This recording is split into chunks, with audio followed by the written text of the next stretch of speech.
Hello everyone, welcome back to my YouTube channel.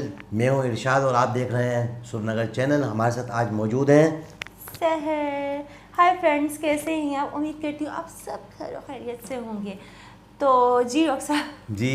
आज एक बहुत ज़बरदस्त एक वीडियो है, बहुत ही ज़बरदस्त इसलिए भी कि एक छोटा सा बच्चा है, उसके क्या क्या कमालात हैं वो हम इस वीडियो में डिस्कस करेंगे। तो चलते हैं पहले वीडियो की जानिब। तरफ।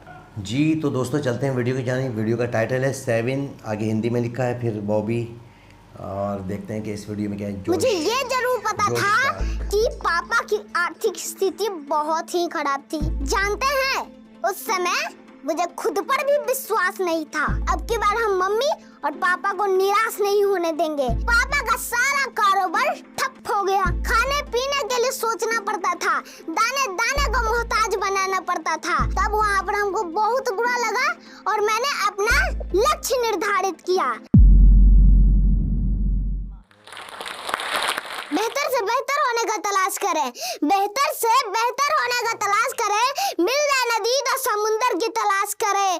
टूट जाते हैं शीशे पत्थर की चोट से, पत्थर टूट जाए ऐसे शीशे तलाश करें। मेरा नाम बॉबीराज है। मेरे घर में कुल 4 फैमिली रहते हैं।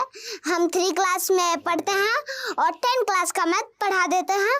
और मेरे पापा का नाम हुआ राजकुमार महतो, वो भी पढ़ाते हैं। और मेरे मम्मी का नाम हुआ चंद्रपरमा कुमारी, वो भी पढ़ाती है। तो मेरा जन्म बेगूसराय जिले के रोसड़ा के एक हॉस्पिटल में हुआ था।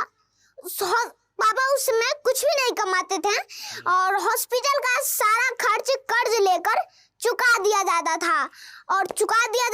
फिर बाद में एक खेत बेचकर सारे कर्ज को चुका दिया गया। उसके बाद मैं, मम्मी, पापा पटना जिले के नदमा गांव में आए। वहां पर पहले से ही पापा एक किराए के मकान में एक रूम लेकर रहते थे। मुझे ये नहीं मालूम था कि पापा मम्मी घर छोड़कर किराए के मकान पर क्यों रहते थे, लेकिन मुझे ये जरूर पता था कि पापा की आर्थिक स्थिति बहुत ही खराब थी। धीरे धीरे समय बीतता गया और जब मेरा उम्र चलने दौड़ने का हुआ, जानते ही होंगे आप लोग कि चलने दौड़ने की उम्र में बच्चों में बहुत शैतानियां होती है। मेरे में भी थी। हम क्या करते थे कि इधर खाते थे पर खाने तो जब आपका उम्र चलने दौड़ने का होता तो आप तो खाते ही होंगे। तो जब हम खाते थे ना तो उधर छीट दिए खाते थे, फिर उधर खाए तो उधर छीट दिए, उधर खाए तो उधर छीट दिया। जब बचपन में हम खिलौना से खेलते थे तब गेट पर छोड़ देते थे खिलौना, तो कोई आदमी आता था तो खिलौना पे पैर रखकर गिर जाता था। इसके वजह से फिर अब गिलास में पानी ले लेते थे तो इधर गिरा दिया ना तो मकान मालकिन हमको डांट देती थी, जिसकी वजह से मम्मी भी रो जाती थी। तब मैं कहता था कि जीवन में किसी के लिए आंसू मत बहाइएगा, जीवन में किसी के लिए आंसू मत बहाइएगा। वो आपके आंसुओं के काबिल नहीं होगा। अगर वो आपके आंसुओं के काबिल होगा तो आपको वो कभी रोने नहीं देगा, वो आपको कभी रोने नहीं देगा। फिर धीरे धीरे समय बीतता गया और जब मेरा उम्र 3 साल का हुआ तब मेरा मम्मी ने एक स्कूल में एडमिशन करा दिया। उसमें जाची सामान रहता है ड्रेस में, ड्रेस, जूता, मोजा, कॉपी, कलम सब लेकर दे दिया। लेकिन मैं मुश्किल से वहां पर 1 सप्ताह पढ़ा होगा, क्योंकि वहां पे जब हम पढ़ते थे ना तो हमको रोवाई बढ़ जाता था। तो पापा क्या किए कि वहां से हमको नाम कटा दिए।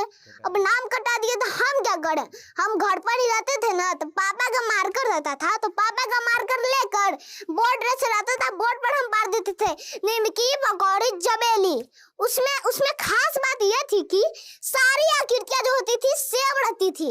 अब सेम रहने पर तो कोई पता नहीं चलता था ये क्या है। अब फिर अगर हमको बाद में पूछा जाए कि ये निमकी कौन है, पकौड़ी कौन है, तब हम उसमें सही जवाब देते थे। तो क्या था, उस समय हमको जलेबी बोलने नहीं आता था। जलेबी को हम जबेली बोलते थे, जैसा कि अभी हम बोले थे।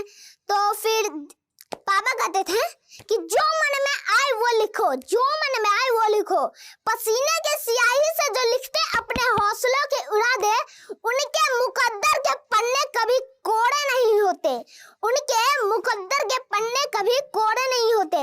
जानते हैं, उस समय मुझे खुद पर भी विश्वास नहीं था। जब हम घर अकेले रहते थे और मम्मी को कुछ सामान मंगाना रहता है घर पे खाना बनाने के लिए, तो हमको भेजती थी। तो अब कैसे होगा, क्योंकि दुकानदार हमको भाषा बचा नहीं पाता था, क्योंकि हम बोलते थे तो हमको ठीक से बोलने नहीं आता था, इसलिए दुकानदार हमको भाषा नहीं समझ पाता था। तब मम्मी क्या करती थी कि एक पर्ची रहता था, पर्ची आप जानते होंगे, एक पेपर पर लिख देती थी कि यह सब सामान लाना है, जैसे कि हो गया आपका 100 ग्राम मिर्चाई, 2 धनिया का पत्ता, 1 माचिस का डिब्बा, सब लिख कर दे देती थी और हम जाते थे। तो अब क्या करें, घर हमारा उस साइड है, बीच में पड़ता है रोड, अब रोड के उस पर है दुकान। अब दुकान जाने के लिए तो रोड क्रॉस करना पड़ेगा। अब रोड कैसे क्रॉस करें, इधर उधर देख लेते थे, कोई अगर गाड़ी घोड़ा नहीं आ रहा है एकदम आंख मूंद लिया और दौड़ ले गए। कि वहां पे हम क्या करते थे, किस्मत के भरोसे जाते थे कि मरे या जिए, आंख बंद कर चल जाते थे। फिर सामान ऐसे करके मम्मी को देते थे। फिर धीरे धीरे समय बीतता गया और जब मेरा उम्र 4 साल का हुआ तब पापा ठीक नदमा के पश्चिम साइड चपौड़ गांव में 2 रूम का एक बना हुआ घर था, तो उसको खरीद लिए। वहां पर हम लोग 12 मार्च 2018 को वहां पे हम लोग शिफ्ट हो गए। और फिर पापा क्या किया कि फूस रहता है ना, फूस अगर आगे में मेरे नाम से एक स्कूल खोल दिए, यानी कि बॉबी पब्लिक स्कूल, उसी में अभी तक मैं पढ़ता आ रहा हूँ। और 15 मार्च 2018 को फिर से हमने पढ़ना शुरू किया। मात्र अब की बार हमको ऐसा लगा कि अब की बार हम मम्मी और पापा को निराश नहीं होने देंगे, क्योंकि मैं जानता हूँ जो पानी से नहाएगा वो लिबाज बदलेगा, जो पसीने से नहाएगा वो एक दिन इतिहास बदलेगा। तो फिर मात्र हम 2 साल पढ़े, उसमें 2 साल मात्र पढ़े और लॉकडाउन लग गया। अब लॉकडाउन तो लग गया, अब खैर इस लॉकडाउन में मेरा कुछ बिगाड़ा नहीं।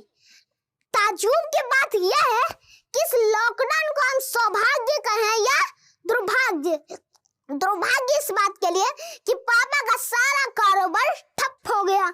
अब ठप हो गया तो पैसा आना तो बंद होना था, तो पैसा आना बंद हो गया। खाने पीने के लिए सोचना पड़ता था, दाने दाने को मोहताज बनाना पड़ता था। दूसरी तरफ सौभाग्य इस बात के लिए कि क्या हुआ ना कि पापा को पहले फुर्सत नहीं रहता था हमको पढ़ाने का, अब पापा को फुर्सत मिल गई, टाइम ही टाइम था पापा के पास हमको पढ़ाने का। तो पापा और मम्मी क्या किए कि आस पड़ोसी रहते हैं, उनके बच्चों को बुलाकर पढ़ाते थे। शिकायत क्या करते थे कि मास्टर वो पागल आयल है, और बचपन के बुलावी थे पढ़े थे तो वो पगला देते। तब मम्मी शिकायत सुनकर भी बुलाती थी। और मेरा दोस्त सब था, वो भी ताना मारता था कि एकर चक्कर में हमनियो फंस गेली। अब मेरा दोस्त सब हमको कहता था कि बतियो रे एकर घरवा में सबसे बड़ा डेढ़ गोड़वा है। किसके बारे में, हमको पापा के बारे में कहता था कि इसके घर में सबसे बड़ा डेढ़ गोड़वा है। तब हम कुछ नहीं करते थे। और उस समय जब हम पेपर देखे कि एक बच्चा का नाम और फोटो आया, तब हम पापा से कहें कि मेरा नाम और फोटो आएगा ना पापा पेपर में। तो पापा गए पत्रकार महोदय के पास। अब पत्रकार महोदय के पास उनसे बात ही नहीं हो पाए। तब वहां पर हमको बहुत बुरा लगा और मैंने अपना लक्ष्य निर्धारित किया और मंजिल और हौसलों के बीच संबंध दर्शाया। मंजिल ने हौसलों से कहा तेरी बस की बात नहीं, हौसलों ने मंजिल के आंखों में आंखें डालकर कहा चल झूठी, तेरी इतनी औकात नहीं। उसके बाद कुछ दिनों बाद बगल के वित्त विद्यालय, जिसके वजह से हम लोग नदमा में शिफ्ट हुए थे, वित्त विद्यालय में अमृत महोत्सव के दिन था। उसमें प्रोग्राम हुआ, किस चीज, प्रश्नोत्तरी कार्यक्रम हुआ, उसमें हम भाग लिए। तो हमको फर्स्ट प्राइज के रूप में मिला एक चांदी का पेन, 1500 रुपए और साथ पेपर में नाम भी आया। तब हमने कहा अभी हमको मंजिल भूलना नहीं है, मंजिल पर मेरा हक है, उसको अब मुझे पाना है। कहा गया है दोस्तों, मंजिल को भुलाकर जिया तो क्या जिया, मंजिल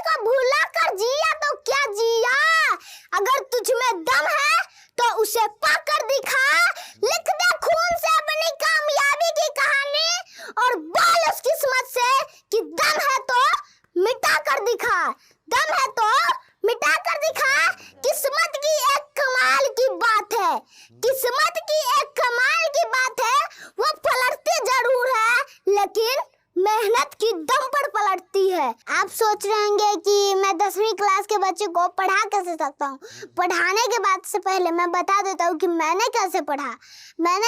तो उसमें हमारे लॉकडाउन के टाइम में एक बेसिक मैथ लिखा गया था। बेसिक मैथ में क्या क्या था, 9 क्लास के स्तर तक का सब कुछ दिया गया था। जैसे हो गया आपका गुणनखंड, गुणनफल, साधारण ब्याज, ऐसे ही बहुत सारी चीजें होता है, उसमें दिया गया था। उसमें हम बेसिक मैथ बनाने थे। जब हमारा बेसिक मैथ क्लियर हुआ तब हम 6-7 का मैथ बना लेते थे आसानी से, क्योंकि वहाँ पर तो 9 तक का दिया होता था, हम 6-7 का मैथ बनाते थे। फिर जब उससे हमको बेसिक मैथ से क्या हमको लागू हुआ कि सब हमको फॉर्मूला का यूज पता चल गया। अब यूज पता चल गया तो क्या होता है कि कोई भी आप बुक लाकर रख दीजिए ना, तो उसमें से हम प्रश्न बना लेते हैं। एनसीईआरटी हो, आर.डी. शर्मा, ऐसे बुक्स होते हैं, तो आप रख दीजिए तो हम उसमें से सवाल बना सकते हैं। पढ़ते थे तो उसमें हमको कुछ प्रश्न होते थे जिसमें से हमको कुछ गड़बड़ी आता था। तो एक बार क्या हुआ कि कुछ बच्चे होते थे जो बनाते थे तो वो पीछे छूट गए, तो हम उसको बताने लगे, तो बता दिए ना, तब उसका भी छुट्टी हो गया जल्दी। और तब हमको ऐसा लगा ना कि वो प्रश्न हम कभी भूले ही नहीं। जब जो प्रश्न उसको बताए ना वो प्रश्न हमको भूले ही नहीं। तब हमको ऐसा लगा कि पढ़ने से अच्छा तो पढ़ाना ही है, अपना उसका रिवीजन भी हो रहा है। अब पढ़ेंगे तो कॉपी कलम भी खत्म हो जाएगा। आप जब उसको बता रहे हैं तो उसमें उसका कॉपी कलम खत्म हो रहा है, मैं तो कुछ हो नहीं रहा। इससे यही हमको फायदा लगा। और क्या होता था कि जो रिवीजन हो जाता था उससे, जिससे हमारा मैथ कंठस्थ होता था। अभी तो मैं सिर्फ अपने दोस्तों को पढ़ाता था, लेकिन एक दिन कैसा हुआ कि मेरे पापा जैसा कि आपने हमको बताया कि मेरे पापा पढ़ाते हैं, तो एक दिन क्या हुआ कि पापा को कोई और काम में लग गया, तो पापा कोई और काम करने लगे तो उनका क्लास खाली रह गया। तो हम सोचे कि बच्चा उठ के गाँव चले गया तो क्या हुआ। तब हम कहा कि हम भी पढ़ाना शुरू कर दिए। तो उसमें हमको लगा कि पहली क्लास तो हम ये ले लिए, पढ़ाना शुरू किया, तब हमको लगा कि अरे बाप रे बाप, हम तो इसको भी पढ़ा दिए। अब क्या हुआ, अब हम धीरे धीरे बढ़ते गए, उसी समय बीता गया, तब हम और स्तर के बच्चे को भी पढ़ा लेते थे। और आज मैंने अपना YouTube चैनल भी बनाया है जिसका नाम हुआ बॉबी राज ऑफिशियल।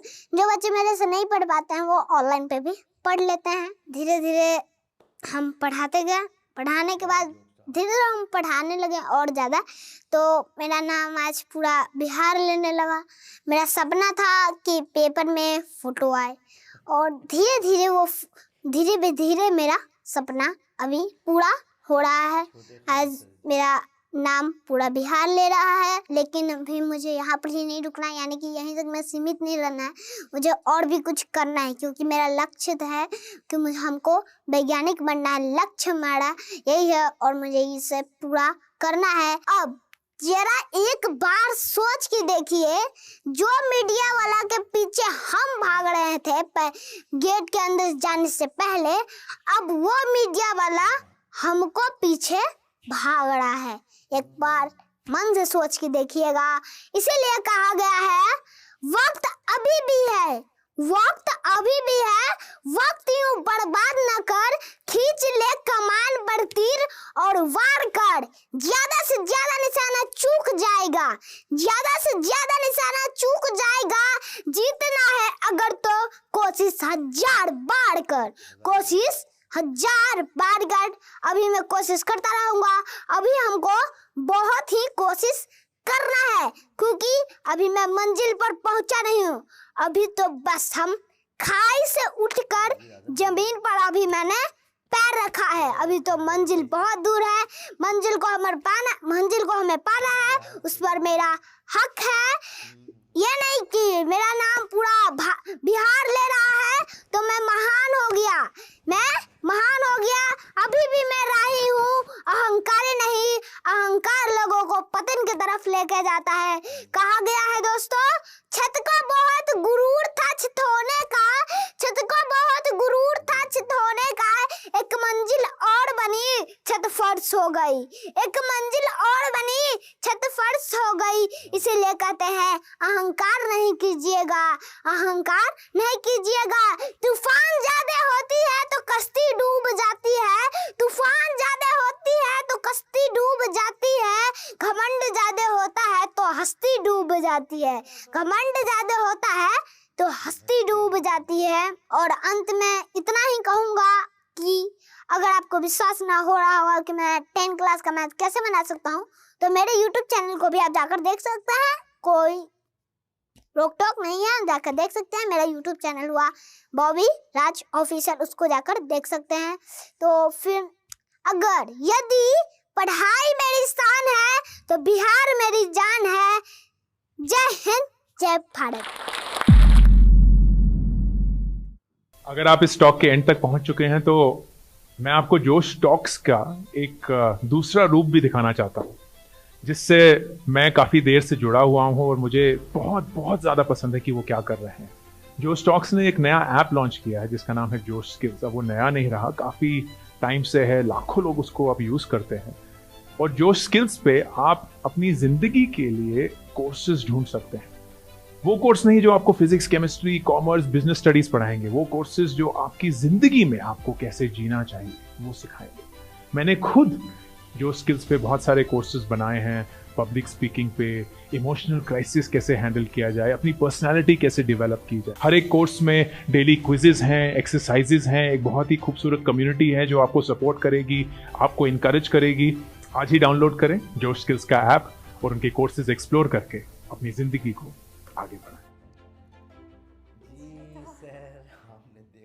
जी तो डॉक्टर साहब, वैसे भी वो कहावत है ना कि घमंड गरूर करने वालों का सर हमेशा नीचे ही होता है और वो कभी भी कामयाब नहीं हो सकते। बिल्कुल। और उनका घमंड और गरूर जो है वो चिकना चूर हो जाता है। सबसे बड़ी बात ये है कि इस बच्चे का कॉन्फिडेंस लेवल देखो कितना है, छोटा सा बच्चा, किस बहुत तरीके छोटा से सा क्यूट सा कितनी बच्चा। बातें इसके जहन में थी, उसने सारी वो जो है ना बचपन की जो भी चीज़ें गुजरा हुआ माजी था वो सारा उसने बताया और किस किस तरीके से जो है ना कहाँ ये लोग मतलब इसने पूरी जिंदगी की हिस्ट्री अपनी 16 मिनट में बता दी। और मज़े की बात है कि मैट्रिक क्लास का जो है मैथ पढ़ा रहा है और है क्लास 3 का स्टूडेंट है।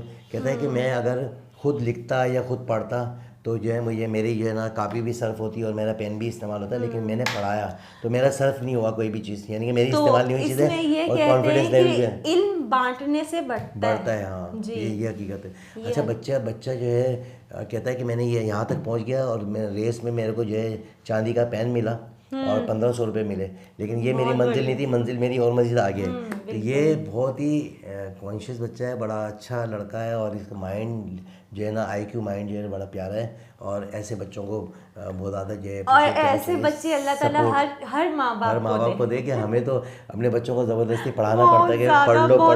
अच्छा, यहाँ हमारे यहाँ तो ये हो रहा है कि अब जब से ये मोबाइल आया है तो ये हो रहा है कि पहले बच्चों को अब ये कहा जा रहा है कि सो जाओ सो जाओ सो जाओ सो जाओ कि भाई सोते नहीं है।